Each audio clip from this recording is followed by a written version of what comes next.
how can we become happier people? How can we cultivate more joy within ourselves, which will overflow into our lives and in effect, then call in a partner if we are single that is also self-fulfilled and cultivates joy within their lives. I'm going to show you a couple things you can do to cultivate more joy in your life and just be a happier person. Whatever inner experience we have going on is what we attract outwardly. So all of our wounds, patterns, old belief systems, all of those things that are happening in our subconscious mind is what will manifest into our partners. We will attract those things in the person. And that doesn't necessarily have to be a bad thing. We all have shadows, right? We all are working on something. It's just the level of healing of which we are at that we will attract healthy relationships, someone that we can actually heal and continue to do shadow work with from a foundation of trust and safety, as opposed to going into and attracting full out trauma bonds. This ties into becoming a more joyful person, learning how to cultivate joy within ourselves and our lives so that we can attract that outwardly. We will start to attract those opportunities and experiences that are vibrating at the same level that we are at.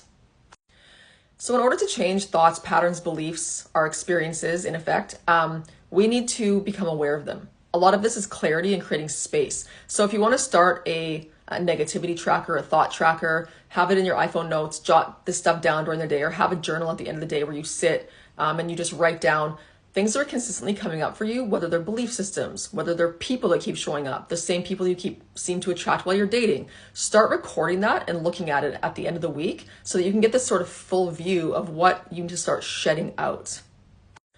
What are the things that are bombarding you right before you fall asleep? What's on your mind as soon as you wake up? Are you kind of polluted with these things? Because if you are, that pollution needs to go. So this is a really important exercise you can start doing to get clarity around the things that need to shift out.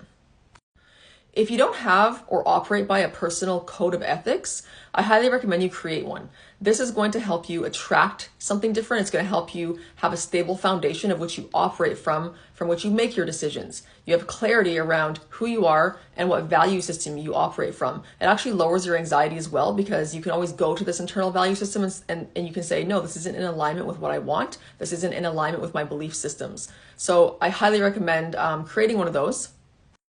An example of a code of ethics could be safe, seen, surrendered, supported. So for example, if you're dating and you meet someone who you notice that they're just not texting you back, they're not really showing you that you're valuable, they don't give you the vibe of like, wow, I can see you, I can show up for you, I'm going to celebrate you, we're going to celebrate together. Then you go to your code of ethics. And I don't feel safe, I don't feel seen, I don't feel supported, I can't surrender to this person. This person is a no. And you move on, you stay committed to that part of yourself that wants something better for you. Heal the pain chains that are linked to the past that are holding you from reaching higher states of happiness. You'll notice those things in the thought tracker if you do it. What are these chains that you just feel like weighted? They need to go. So find yourself a healer, a therapist, a spiritual healer, do a hypnosis meditation, start meditating. You can start with a meditation challenge for yourself. I know a lot of people get overwhelmed. They don't have the time. I don't know how to do it. Take the pressure off. Give yourself even 5 minutes a day to meditate. Meditation alters your reality. It alters the state of your brain at which it functions at. It actually changes the chemistry. So meditation goes into the subconscious mind as well. So does a hypnosis meditation. This is some of the strongest ways, most powerful ways that you can actually purge your subconscious mind and change your brain chemistry. Start, new patterns, new people, new experiences, creating more intentionally into your life. So the last couple things, gratitude. Gratitude is very powerful. It also has the ability to shift your entire frequency. So when you start expressing gratitude, your brain actually floods with the happy chemicals, dopamine and serotonin. So you can just start expressing gratitude at the end of your day. I do this with my son every single day. What were we the most grateful for? What were we least thankful for? Because then it allows us to purge that out and not carry it forward to the next day. It allows us to process it and just shift it out. What were we thankful for? So we kind of go through this little list every day. So I highly encourage you to do that. If you're a journaler, you love journaling, journal it out. Even just say it before you go to sleep. It's also very powerful to do that as well. So going to sleep in a state of gratitude is so transformative.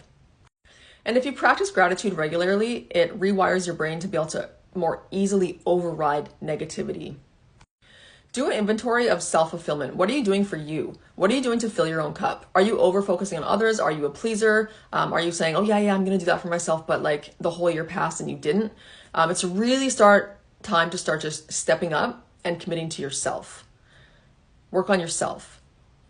Write down 3 things that light you up. What do you get excited for? I don't care if it's a Netflix series. There's my Alexa. I don't care if it's a Netflix series or it's journaling or you want to try float tanks. I'm just going to move from this video because I'm not stopping because of Alexa. What is it that makes you excited? Is it listening to music? Is it dancing? We got to start doing it in the moment. Just go dance, take a break, be playful. Start learning how to light yourself up to a point where you actually wake up and you think, okay, maybe I hate my job, maybe I don't like this, but I also have these moments to look forward to. Creating moments is so important. I don't know what the song Alexa chose is, but you know what? I'm gonna leave it in. So find a way to laugh.